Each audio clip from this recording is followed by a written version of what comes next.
des centaines de milliers de morts et de blessés. Un pays détruit, ravagé par la guerre, des familles dévastées, endeuillées, des orphelins, des enfants, des femmes, des hommes traumatisés par l'horreur des combats à vie, des enfants qui ne sont pas nés dans l'incertitude de la guerre, eux qui auraient été l'avenir de l'Ukraine, des enfants enfin arrachés à leur famille, à leur culture, à leur pays pour être déportés en Russie. Un crime de guerre parmi tant d'autres crimes qui a conduit la Cour pénale internationale à émettre un mandat d'arrêt contre Vladimir Poutine. Celui-là même qui, il y a 3 ans déjà, a commencé cette guerre d'agression qui ravage l'Ukraine en violation de toutes les règles du droit international. Celui-là même qui brutalise son propre peuple, ne tolère aucune contestation à ce point que les opposants doivent fuir ou craindre pour leur vie. C'est le droit international que la France se doit de défendre partout et en tout temps. C'est cette rectitude et un positionnement non aligné qui nous permettrait d'avoir une voix singulière et utile dans le concert des nations.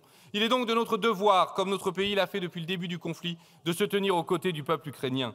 Notre groupe parlementaire a toujours été en accord avec ce principe, car nous devons aider l'Ukraine à résister à l'agression. Mais ce soutien n'a de sens que si une issue diplomatique reste possible, car un conflit face à une puissance nucléaire, comme la Russie, ne peut pas être gagné seulement par les armes. S'engager dans cette voie est une impasse et condamne l'Ukraine à une souffrance sans fin. C'est l'erreur que certains commettent depuis le début et que vous risquez de poursuivre avec ce texte. Vous vous obstinez à considérer la reconquête militaire de l'ensemble du territoire ukrainien comme la seule option, perspective irréaliste, et à contretemps aujourd'hui, alors même que la perspective de négociation est enfin ouverte. Car il faudra un accord de paix, et il n'y aura pas de paix autrement qu'entre les deux parties. Des discussions entre Ukrainiens et Russes sont nécessaires pour que la guerre cesse. Notre tâche est de garantir qu'elle se déroule dans les meilleures conditions pour le peuple ukrainien. Or, aujourd'hui, elles adviennent dans les pires.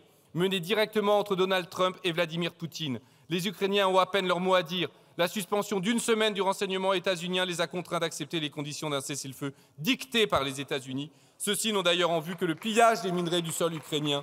À l'opposé de cette logique de la force, nous devons bâtir une paix juste et durable. Il faut que l'Ukraine soit présente à la table des négociations. Il faut des garanties de sécurité mutuelle. Il faut prévoir le déminage de la mer Noire comme du front terrestre où les mines antipersonnelles pourraient faire des ravages pendant des décennies. Il faut le droit au retour des réfugiés. En cas de cession de territoire, il faut un vote des populations concernées dans le respect du principe du droit des peuples à disposer d'eux-mêmes. Tout cela n'est possible que sous le contrôle international qu'incarne l'ONU. De même, s'il devait y avoir un déploiement de troupes tierces pour faire respecter l'accord de paix... Il faut un accord unanime. Si je n'ai pas d'accord unanime, le règlement fixe 5 minutes. Donc c'est juste une convention. Ben oui, mais je suis désolée. Celui-ci ne peut se faire que sous mandat et commandement de l'ONU. Plus largement, il faut prévoir une conférence des frontières sous l'égide de l'OSCE et de l'ONU. Car lors de l'effondrement de l'URSS, aucune conférence des frontières n'a été faite et de nombreux conflits frontaliers existent encore dans cette zone. Nous devons éviter une nouvelle guerre et régler ces conflits diplomatiquement. Enfin, il faut établir un nouveau traité international sur les armes de portée intermédiaire qui menacent directement le continent européen. Voilà ce qu'il faudrait faire. Mais votre texte veut tout le contraire. Voter un tel texte revient à marginaliser notre pays encore un peu plus. Car que fera la France si votre texte est voté et que l'Ukraine signe un accord de paix à d'autres conditions? Vous appelez de vos vœux la construction d'une défense et d'une autonomie stratégique européenne, en dehors de tout vote démocratique et en dehors de toute perspective réaliste.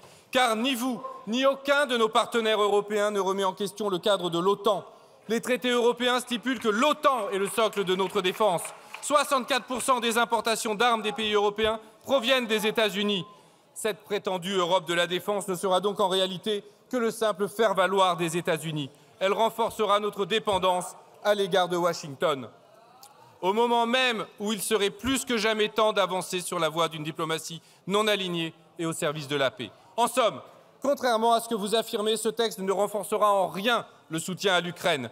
C'est une déclaration de principe de votre vision des relations internationales, en décalage flagrant avec la réalité qui se produit sous nos yeux, une vision qui enferme l'Ukraine et qui nous enferme tous dans une impasse.